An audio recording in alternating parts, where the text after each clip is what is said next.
শুধু জারণ সংখ্যা কাকে বলে, এরকম কিছু সংজ্ঞা আসতে পারে। এবং জারণ, এই যে জারণ বিজারণ যে সমতাকরণ, এটা মূল কোশ্চেন। হ্যাঁ, আর তেমন কোনো কোশ্চেন নাই এখানে, খুব সংক্ষিপ্ত একটা অধ্যায়। তো তারপরেও এখান থেকে কোশ্চেন আসে সাধারণত প্রতিবারই। এই জারণ অবস্থা বা জারণ সমতাকরণ, এখান থেকে কোশ্চেন আসি থাকে। তো প্রথমে আমরা একটু বোঝার চেষ্টা করি আসলে জারণ অবস্থা জিনিসটা কি।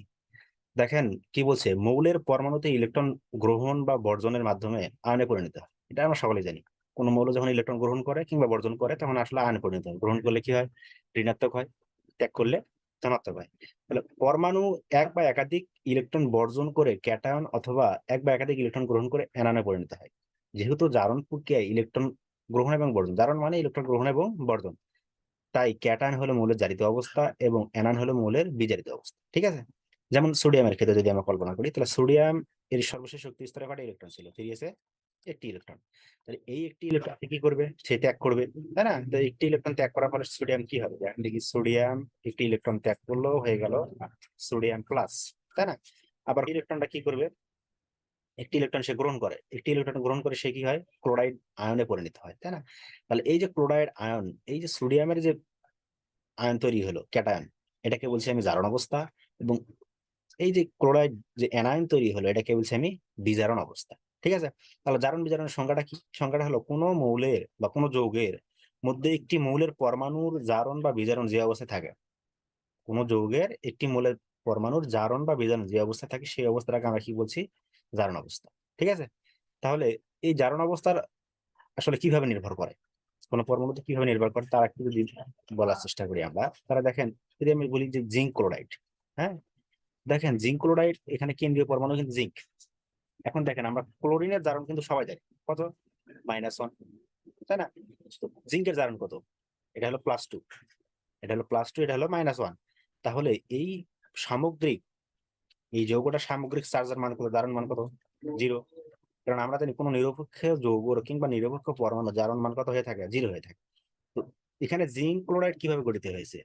Zinc 2+ plus chloride 2। তার মানে জিঙ্কের দুটি চার্জ বা দুটি ইলেকট্রন সে ত্যাগ করবে। আর এই ক্লোরিন কয়টা ইলেকট্রন গ্রহণ করবে? একটি ইলেকট্রন, তাই না? কিন্তু এখানে তো দুটি ইলেকট্রন ত্যাগ করবে। তাহলে দুটি ইলেকট্রন ত্যাগ করার জন্য, মানে গ্রহণ করার জন্য, দুটি তো পরমাণু দরকার বা দুটি মৌলের দরকার। সেটা কি? সেটা হলো এই যে ক্লোরিন 2 পরমাণু। ঠিক আছে? ওই জন্য এইভাবে আসলে জিঙ্ক ক্লোরাইড গঠিত হয়ে জারণ অবস্থা আমরা প্রকাশ করতেছি এইভাবে, তাই না?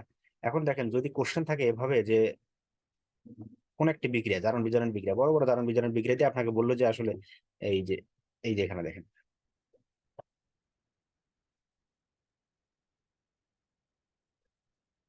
আচ্ছা, এবার দেখেন, বলছে আপনাকে যে আয়ন ইলেকট্রন পদ্ধতিতে জারণ বিজারণ সমতাকরণ, এটা হলো ইম্পর্টেন্ট কোশ্চেন। পরীক্ষায় সাধারণত এই ধরনের কোশ্চেন আসে। বাকিগুলো যেগুলো বললাম এগুলো বোঝার জন্য তেমন কোশ্চেন আসে না, এখান থেকে সঙ্গে আসতে পারে। তাহলে প্রথমে আমরা একটু এই বিক্রিয়াটা দেখি। সেটা কি? যে পটাশিয়াম, পটাশিয়াম ডাইক্রোমেটের সাথে পটাশিয়াম আয়োডাইডের বিক্রিয়া। এখন পটাশিয়াম ডাইক্রোমেটের সঙ্গে পটাশিয়াম কার বিক্রিয়া? পটাশিয়াম আয়োডাইডের বিক্রিয়া। তো আমরা জানি এগুলো আসলে জারণ বিজারণ বিক্রিয়া।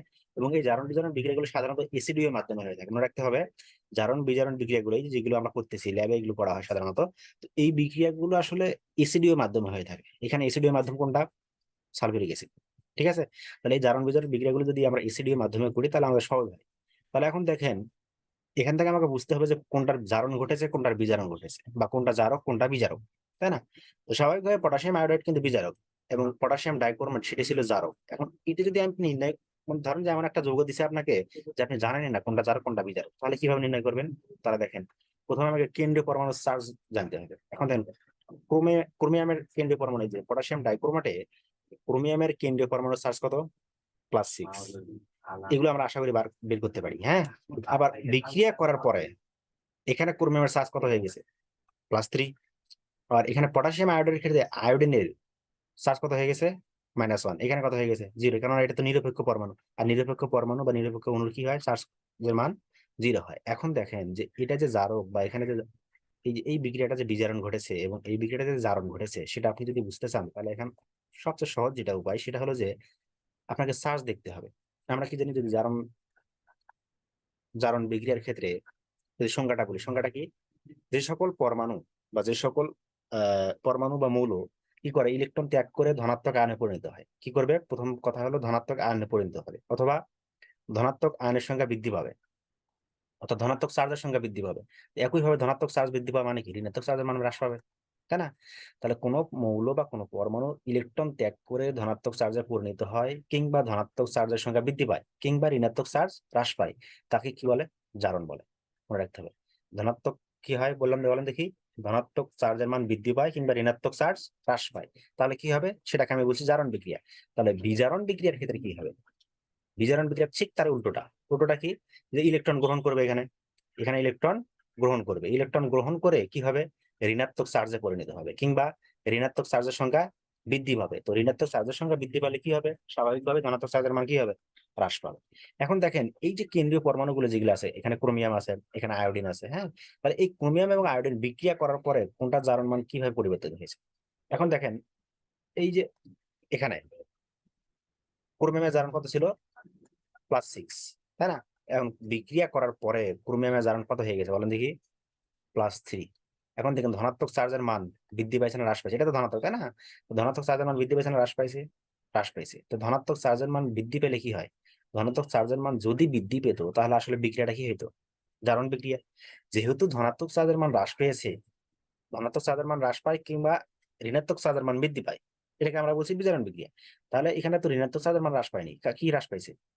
মানে ঋণাত্মক চার্জের মান তো বৃদ্ধি পায়নি, হ্রাস পাইছে হলো ধনাত্মক চার্জের মান। তাহলে ধনাত্মক চার্জের মান যেহেতু হ্রাস পেয়েছে, এখানে ছিল 6 হয়ে গেছে কত? 3।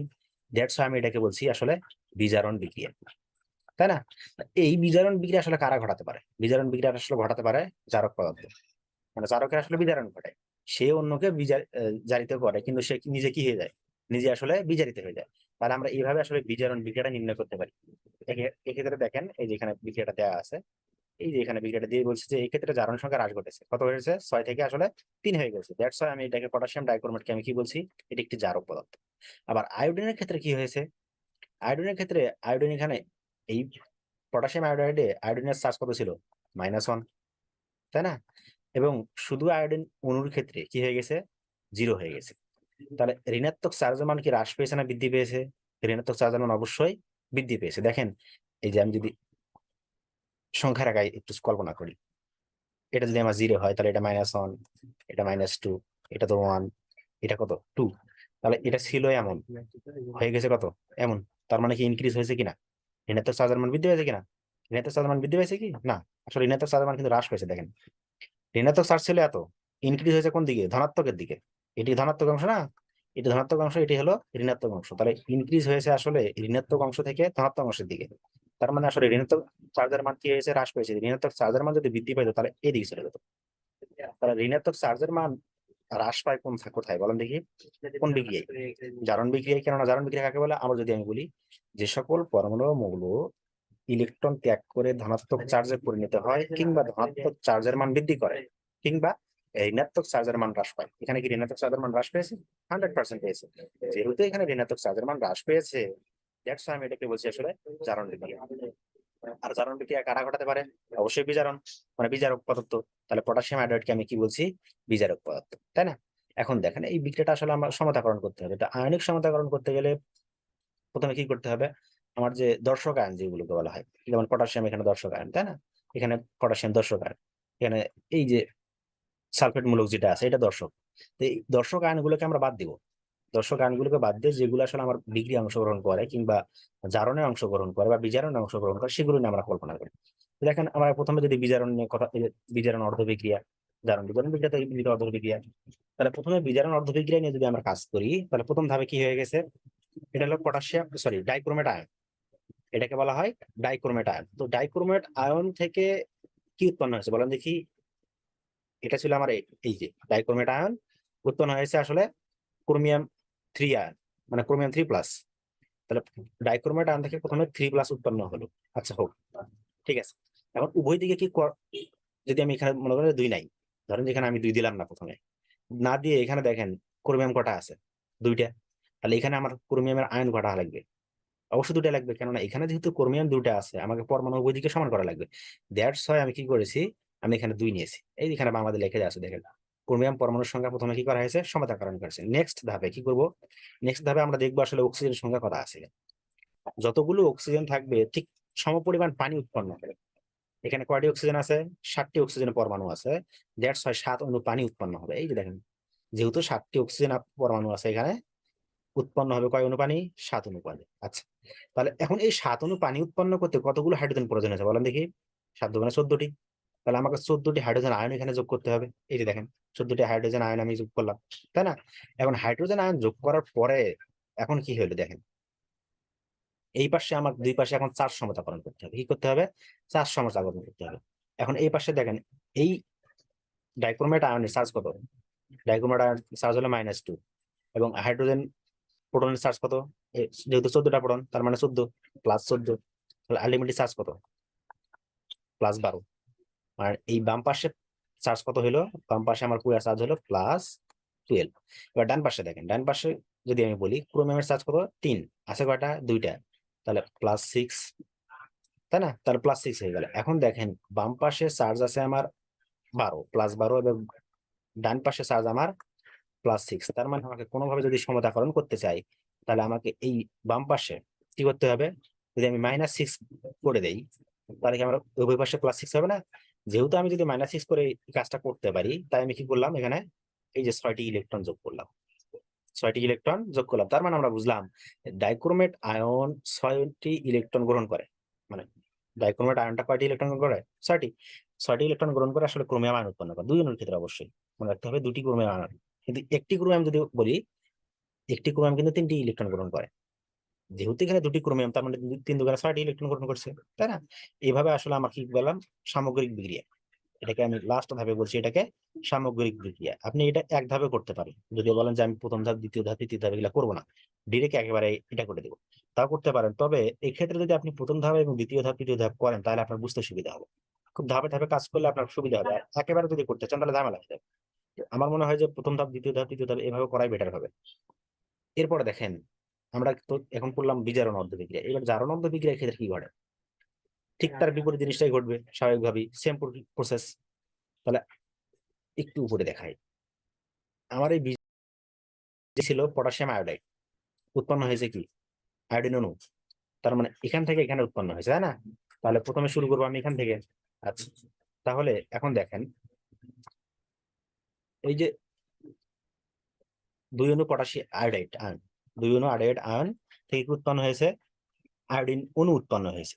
এখন ঘটনা হলো যে আমি তো প্রথমে এখানে 2 ছিল না, কেননা পটাশিয়াম আয়োডাইড শুধু এরকম ছিল, এখানে তার 2 ছিল না।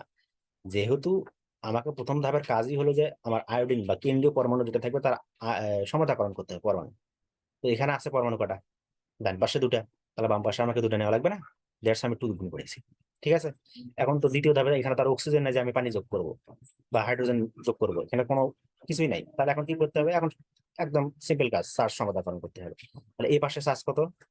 এই পাশে চার্জের মান 0। দেখেন ডান পাশে কিন্তু চার্জের মান 0। কেন 0 বলেন দেখি? কোনো নিরপেক্ষ পরমাণু বা অণুর ক্ষেত্রে চার্জের মান সবসময় কত হয়? 0 হয়, স্বাভাবিকভাবে 0 হয়। ওই জন্য আয়োডিন এখানে তার মান কত? 0। তাহলে কিন্তু বাম পাশে কত মান ছিল? বাম পাশে ছিল -2। আয়োডিনের একটা মান -1, কিন্তু এখানে 2টা গুণ করে -2 হয়ে গেছে। তাহলে 0 বানাতে গেলে আর কি করতে হবে বলেন দেখি? পাশে 2টা প্লাস গুণ করতে হবে, তাই না? 2টা প্লাস যোগ করতে হবে। 2টা প্লাস যদি আপনি যোগ করেন, এই কথার অর্থ হলো যদি এই বিক্রিয়াটা আপনি এই পাশে না লিখে যদি এই পাশে লেখেন, ধরেন যে আমি মাইনাস, সরি, একটু এখানে দেখাই আপনাকে আলাদা করে, 2 আইডি। আচ্ছা, এই পাশে -2 চার্জ, এই পাশে কত? 0। তাহলে এবার যদি আপনি এই পাশে -2 ইলেকট্রন দেন, তাহলে এই পাশে -2, এই পাশে -2 সমান হয়ে গেল চার্জ। এখন বিক্রিয়াটার এই যে বাম পাশ, ডান পাশে যে +2 -2 ইলেকট্রন আছে, এটা যদি আপনি ডান পাশে নিয়ে আসেন, তাহলে কি হবে? এখানে প্লাস ছিল, মাইনাস ছিল, এই পাশে প্লাস হবে না? 2 আয়োডাইড প্লাস 2 ইলেকট্রন, যে কথাটা বলা হয়েছে এখানে। তার মানে এখানে 2টি ইলেকট্রন কি করেছে? সে গ্রহণ করেছে। হ্যাঁ, 2টি ইলেকট্রন গ্রহণ, সরি, ত্যাগ করেছে। এখানে এখানে প্লাস, সরি, এই যে এখানে প্লাস হবে আর কি। তাহলে এখানে আসলে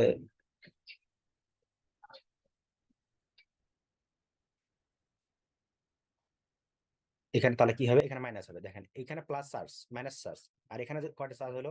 মাইনাস চার্জ। তাহলে এখানেও -2, এখানেও -2, দুই পাশে চার্জ সমতাকরণ হয়ে গেল। এখন এই মাইনাস চার্জটাকে যদি আমি এই পাশে নিয়ে আসি, তাহলে এখানে কি হবে? মানে +2 ইলেকট্রন ছিল, মানে এটা যোগ করা হয়েছে। হ্যাঁ, এর সঙ্গে আপনি যদি ইলেকট্রন যোগ করেন তাহলে এরকম হবে, বিষয়টা এরকম। আর যদি এবার এই পাশ থেকে ইলেকট্রন আপনি ত্যাগ করেন তাহলে বিষয়টা হবে শুধু আয়োডিন উৎপন্ন।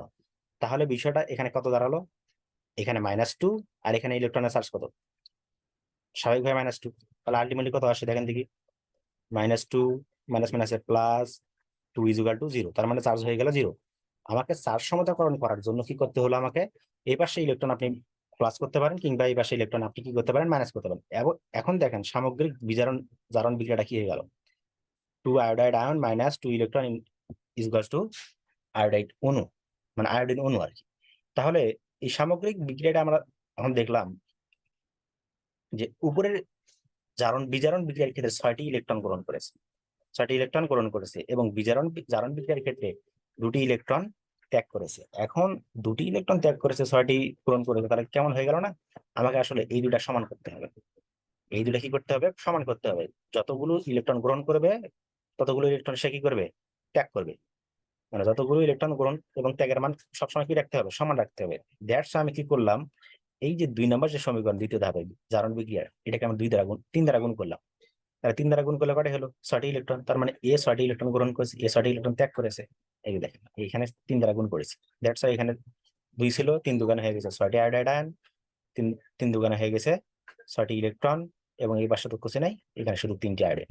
এবার সামগ্রিক বিক্রিয়া যোগ করে এই যে পটাশিয়াম ডাইক্রোমেট আয়ন প্লাস 14 অণু হাইড্রোজেন প্রোটন আয়ন, আবার এই যে 6 অণু আয়োডাইড আয়ন, কি হয়ে গেছে 2 মোল ক্রোমিয়াম আয়ন, এবং আয়োডিন অণু 3 মোল, এবং 7 অণু পানি উৎপন্ন হয়েছে। এগুলো আমার সামগ্রিক বিক্রিয়া। এবার যদি আপনি সেই কি কাজ করবেন, যেগুলো দর্শক আয়ন প্রথমে বাদ দিয়ে গেছিলেন, যেমন এখানে পটাশিয়াম ছিল, সে পটাশিয়াম যোগ করবে, যে শেষ পটাশিয়াম যোগ করবে। এই হাইড্রোজেন আয়নটা কোথা থেকে আসছে, ওই যে বললাম এসিডির মাধ্যমে করতে হয় বিক্রিয়াটা। তো এই হাইড্রোজেন আসলে সালফিউরিক অ্যাসিড যেটা ছিল H2SO4, এই সালফিউরিক অ্যাসিড থেকে আসলে হাইড্রোজেন আয়নটা আসছে, সেখানে শুধু যোগ করে দিবেন, তাহলে ঝামেলা শেষ। ঠিক আছে, এইভাবে আসলে বিক্রিয়াগুলো আমাদেরকে দেখাতে হবে। তো এটি ছিল অম্লীয় মাধ্যমে, দেখেন অম্লীয় পটাশিয়াম ডাইক্রোমেটের সাথে পটাশিয়াম আয়োডাইডের বিক্রিয়া। এবার যদি আমরা দ্বিতীয় আরেকটা বিক্রিয়া দেখি তাহলে বিষয়টা আপনি ক্লিয়ার হয়ে যাবে। সেটি কি, যে অম্লীয় মাধ্যমে পটাশিয়াম পারম্যাঙ্গানেটের সাথে ফেরাস সালফেটের বিক্রিয়া। অম্লীয় মাধ্যমে পটাশিয়াম, এটা পটাশিয়াম পারম্যাঙ্গানেট। অম্লীয় মাধ্যম কোনটা, সালফিউরিক অ্যাসিড, ফেরাস সালফেটের বিক্রিয়া। আচ্ছা, এখন দেখেন এই ম্যাঙ্গানিজের এখানে চার্জ কত, +7।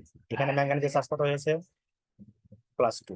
বলেন দেখি ধনাত্মক চার্জের মান হ্রাস পেয়েছে না বৃদ্ধি পেয়েছে, ধনাত্মক চার্জের মান হ্রাস পেয়েছে। তো ধনাত্মক চার্জের মান হ্রাস পেলে কি হয়, বিজারণ হয়। ধনাত্মক চার্জের মান হ্রাস পেলে কি হয়, বিজারণ বিক্রিয়া হয়, এবং বিজারণ বিক্রিয়া কারা ঘটাতে পারে, জারক। তার মানে পটাশিয়াম পারম্যাঙ্গানেট জারক পদার্থ। আচ্ছা, এরপর দেখেন ফেরাস সালফেট যেটা আছে, এর ফেরাস সালফেটের আয়ন কত, +2। এখন এখানে কত হয়ে গেছে, +3। ধনাত্মক চার্জের মান বৃদ্ধি পেয়েছে না হ্রাস পেয়েছে, ধনাত্মক চার্জের মান অবশ্যই বৃদ্ধি পেয়েছে। তো তাইলে ধনাত্মক চার্জের মান যদি বৃদ্ধি পায় তাহলে কি হয়, অবশ্যই জারণ হয়। কারণ জারণ বিক্রিয়া আমরা বলছিলাম যে যে সকল পরমাণু মৌল ইলেকট্রন ত্যাগ করে ধনাত্মক চার্জে পরিণত হয়, কিংবা ধনাত্মক চার্জের মান বৃদ্ধি পায় কিংবা হ্রাস পায়। তাহলে অবশ্যই যেহেতু ধনাত্মক চার্জের মান বৃদ্ধি পেয়েছে, তার মানে জারণ ঘটেছে। আর জারণ কাদের মধ্যে ঘটে, এই যে বিজারক পদার্থের মধ্যে। তার মানে ফেরাস সালফেট এখানে কি পদার্থ, বিজারক পদার্থ। উৎপন্ন হয়েছে কি, ফেরিক সালফাইড। ঠিক আছে, এখন ওই একই কাজ প্রথম ধাপে কি করবো, আমি বিজারণ অর্ধবিক্রিয়া সমতাকরণ করবো, তারপরে জারণ অর্ধবিক্রিয়া সমতাকরণ করবো। দেখেন এই যে বিজারণ অর্ধবিক্রিয়া, প্রথমে এই যে যা ছিল আমার কি বলে, এই দর্শক আয়ন গুলো আমি বাদ দিলাম, তার পারম্যাঙ্গানেট আয়ন, এটা পারম্যাঙ্গানেট আয়ন থেকে আমি ম্যাঙ্গানিজ উৎপন্ন হলো। এখানে ম্যাঙ্গানিজ একটা, এখানে ম্যাঙ্গানিজ একটা, দ্যাটস আমি কোনো পাশে গুণ করতে হলো না। আচ্ছা, এবার অক্সিজেন আছে কয়টা, 4টা। তাহলে 4 অণু কি হবে, পানি উৎপন্ন হলো। 4 অণু পানি উৎপন্ন করলে কয়টি হাইড্রোজেন প্রয়োজন হলো, 8টি হাইড্রোজেন প্রয়োজন হলো। ওই জন্য আমি 8টি হাইড্রোজেন এখানে যোগ করলাম। যোগ করার পরে এবং চার্জ সমতাকরণের ক্ষেত্রে দেখেন এখানে কত আছে, -1, এখানে চার্জ হলো +8, সামগ্রিক চার্জ +7, এই পাশে কত, +2। তাহলে এখানে বাদ দিতে হবে কত, -5। দ্যাটস আমি কি করলাম, 5টি ইলেকট্রন যোগ করলাম, কারণ ইলেকট্রন চার্জ কত, নেগেটিভ। দ্যাটস 5টি ইলেকট্রন যোগ করলে আমার এখানে চার্জগুলো সমতাকরণ হয়ে গেল, শেষ। এবার জারণ অর্ধবিক্রিয়ার ক্ষেত্রে কি ঘটে, খুব সিম্পল। জারণ অর্ধবিক্রিয়ার ক্ষেত্রে যেটা ঘটে সেটা হলো যে ছিল ফেরাস আয়ন হয়ে গেছে কি, ফেরিক আয়ন। তাহলে উভয় পাশে ফেরাস এবং ফেরিক আয়নের পরিমাণ, পরমাণুর পরিমাণ কি আছে, সমান আছে। তাহলে ওই পাশে আমার আর কিছু গুণ করতে হলো না, এখন চার্জের মান দেবে। এখানে চার্জের মান +2, এখানে চার্জের মান +3। তাহলে আমি যদি এখন ইলেকট্রন এই পাশে যোগ করি তাহলে কি হবে, এখানে ইলেকট্রন চার্জ +3 -1, তাহলে +2 হয়ে যাবে। আর এটা যদি আমি এই পাশে বাদ দিয়ে দিই, সেটা আমি এখানে আসলো, হ্যাঁ, তখন হয়ে গেল কি, এই যে ফেরাস আয়ন এখান থেকে একটি ইলেকট্রন ত্যাগ করেছে, হয়ে গেছে কি ফেরিক আয়ন। এবার সামগ্রিক বিক্রিয়ার ক্ষেত্রে এখানে দেখেন 5টি ইলেকট্রন ত্যাগ করেছে, এখানে কয়টা ইলেকট্রন ত্যাগ করেছে, একটি ইলেকট্রন। এখানে 5টি ইলেকট্রন ত্যাগ করেছে, সেই সরি এখানে 5টি ইলেকট্রন গ্রহণ করেছে, এখানে কয়টা ইলেকট্রন ত্যাগ করেছে, একটি। তার মানে ইলেকট্রন গ্রহণ এবং ত্যাগ এটা কি করতে হবে, আমাকে সমান করতে হবে। দ্যাটস আমি এই 2 নম্বর সমীকরণে কয় দ্বারা গুণ করব, 5 দ্বারা গুণ করে দিব। 5 দ্বারা গুণ করলে কি হয়, এই যে 5টি ফেরাস আয়ন মাইনাস 5টি অণু ইলেকট্রন প্লাস ইকুয়াল টু 5টি ফেরিক আয়ন। এই সামগ্রিক বিক্রিয়া করার পর দেখলাম যে 8 অণু এখানে হাইড্রোজেন আয়ন, তার মানে আমাকে সালফিউরিক অ্যাসিড যে ছিল H2SO4, তাহলে এটা তো 2 ছিলই, তার পুরনো এই দেখেন এইভাবে বিক্রিয়াগুলো করে আমাকে সমতাকরণ করতে হবে। আশা করি বুঝতে পারছেন। তো আরো কিছু উদাহরণ দেওয়া আছে মনে হয়, এখানে দেখে নিন আপনারা, সেম প্রসেস, বই থেকে আরো কিছু উদাহরণ আছে। এটা একটু গুরুত্বপূর্ণ কিন্তু, হ্যাঁ, আমাদের জন্য পরীক্ষার জন্য গুরুত্বপূর্ণ, যে পটাশিয়াম পারম্যাঙ্গানেটের সাথে এই যে অক্সালিক অ্যাসিড বিক্রিয়া একটু গুরুত্বপূর্ণ। তো এই ছিল আজকের ক্লাস, আশা করি বুঝতে পারছেন। তো এর পরের দিন আমরা নতুন একটা অধ্যায় শুরু করব, তেমন কঠিন না এগুলো, প্র্যাকটিস করবেন, ইনশাল্লাহ হয়ে যাবে। তো দেখা হবে নতুন কোনো ক্লাসে, ঠিক আছে, আসসালামু আলাইকুম। আসসালামু আলাইকুম। আজকে আমরা